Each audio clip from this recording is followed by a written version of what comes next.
Okay, so let's see if we can simplify this. We're trying to get into our remote access here. So you can see on our general section of our course that I do have the link here to take you straight to the website page.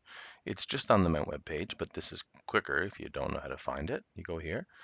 That is going to take you to this address here. Okay, and you don't need to go through all these instructions. Just click on Find an Available Computer and you're going to pick one of these computers. Okay, any one really will do. Let's pick one. We're going to select connect and then make sure you copy the entire URL. Don't leave out any numbers or anything. Get the whole thing and copy it. You can say go to if you want to, but copy will help us with the next step if we encounter the error that I want to show you. Copy. Okay, now we're going to pop this into another browser just to keep that other browser open and go. Here you just say next because we're using remote access, so it's already selected. Say next, and then you're going to log in. In this case, I've got GPretty, but you normally do your login name. You could try your email, but your login name, if you don't know it, is like your first initial, your last name, and any numbers that you have. But you should be able to use like your full email here. But whatever username you normally use to get into Mount services should work. If you can't get in here, talk to the help desk or let me know and we'll figure out what your actual username is, but you should know your username and your password, which is your username and your password for Mount St. Vincent University stuff. I'm going to say log in. If we get the result, oops, one sec, just got to put this proper one in here. There. Now, this is where the trick happens. This wants you to download a secure endpoint manager. This is new, and I didn't realize this was still happening. So if any of you installed this, let me know, because technically speaking, you shouldn't install it and you shouldn't have to install it. This is a weird thing that the company that makes this remote portal for the university has here, but they say you don't need it. Um, if you've already installed it, ideally, you could uninstall it if you're having trouble. But for those of you that haven't installed it, don't do it. It's not needed. All you have to do, go back up to the URL where you type in URLs up here in the browser and just paste it in again. Just, Control V or just, select it all and right click and say paste and paste the same URL again and press enter and it'll skip over that. You don't need it. So if you did do the install, that could be why you're having trouble. But if you've gotten to this point, then you should be good. Okay, so don't install that endpoint manager. It's not needed and it can be the source of some of your trouble. Just paste the URL back in. Okay, once you're here, you're technically on the computer. Now it's the same as if you're in the lab. So click on this. Now it's going to take a little while for you to log in because the computer is logging in all of your credentials. It's logging me in here because it knows who I am. We're just going to be patient, let this go, and just hang out together. And hope you're having a good day. And I'm gonna, maybe fill up my water while we wait for this. The worse your internet connection is, the longer this will be. But this isn't really about your logging connection or your internet speed. This is about the computer here on campus. Is loading your profile so it knows that you're a Mount student and all your details onto the computer physically. So it can sometimes take a little bit. When it switches to preparing Windows like it just did, you know that you're on your way.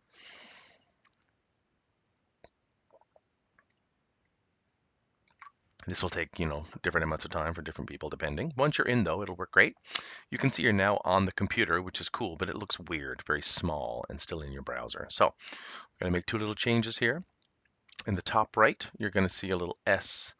Click on that little S, and we're going to do two. We're going to do full screen and fit the window. So first we're going to go full screen, and then we're going to click on that little orange S again and say fit the window. And yes, say reconnection, okay, no problem. And then boom, it'll look like you're actually on your own computer, but you're actually controlling a computer here on campus. So we're almost ready to actually use Adobe. You're now on the computer that's technically here on campus. It's safe, no one can see what you're doing, only you. And you're going to search for Illustrator, Adobe Illustrator. Click on that. Or when we're doing the Adobe InDesign assignment later on in the term, you'll look for Adobe InDesign, but we're loading up Adobe Illustrator. And it's going to ask you to log in one more time, meaning are you allowed to use Adobe? And because you're a Mount student on this computer, you are. So we'll log in, full email. Good. And then company or school. See how there's a grayed out thing called personal account? If you did buy it, and you don't have to buy it, I don't recommend you buying it unless you absolutely want to. Some people can't buy it because their computer could be old or they don't want to spend the money, which I respect. I don't like spending money I don't have to. Some countries in the world, I'm told, don't allow you to install Adobe per se, which is unusual. I've never heard of that before, but it can happen. If you buy it yourself, you don't say company, you say personal account. If you bought it yourself privately. If you're using it through remote access, you're going to say company or school. It'll be the only option. Click on that. And then this is the same password you used before, but this time it's using the full email, but whatever. Same password. This is the last thing you have to do. If you have dual authentication, it might send a password number to your phone, but if not, you should be good. And yes, stay signed in. It's going to ask me something here, but for the most part, I think we're in. Let's just double check. Yeah, I think we're good. So now we're actually in Adobe. We're actually using Adobe. Now we can say, let's start a new project. Um, and we're just going to do a regular plain old page here.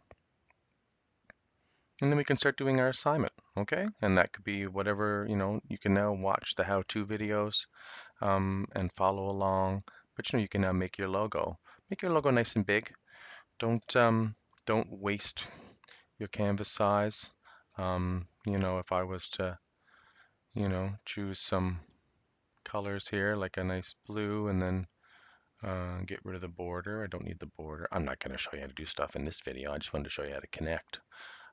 But for the most part, you can do that. And then what if we were going to make a Pepsi logo? I'll show you something cool here. This is all in the how-to video for how to use Adobe Illustrator. Those are separate videos.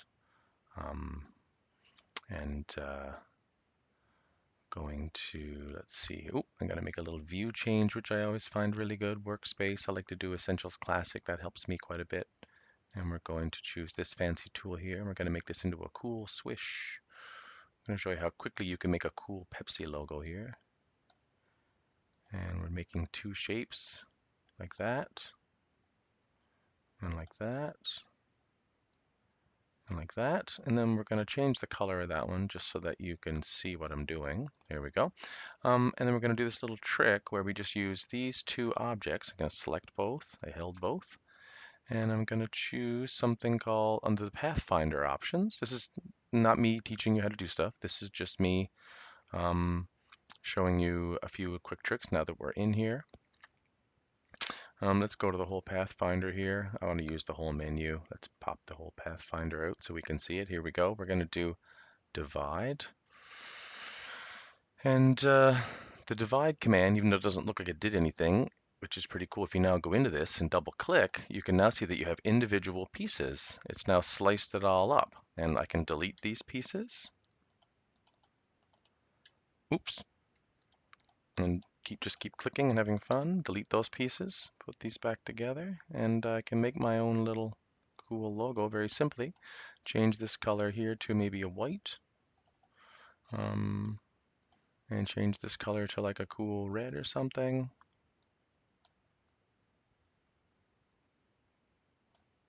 And I made my own little sort of version of the Pepsi logo. Not that I recommend you stealing the Pepsi logo, but you can very quickly make nice iconic elements here, which is pretty cool.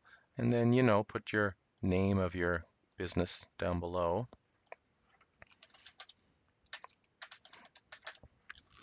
And,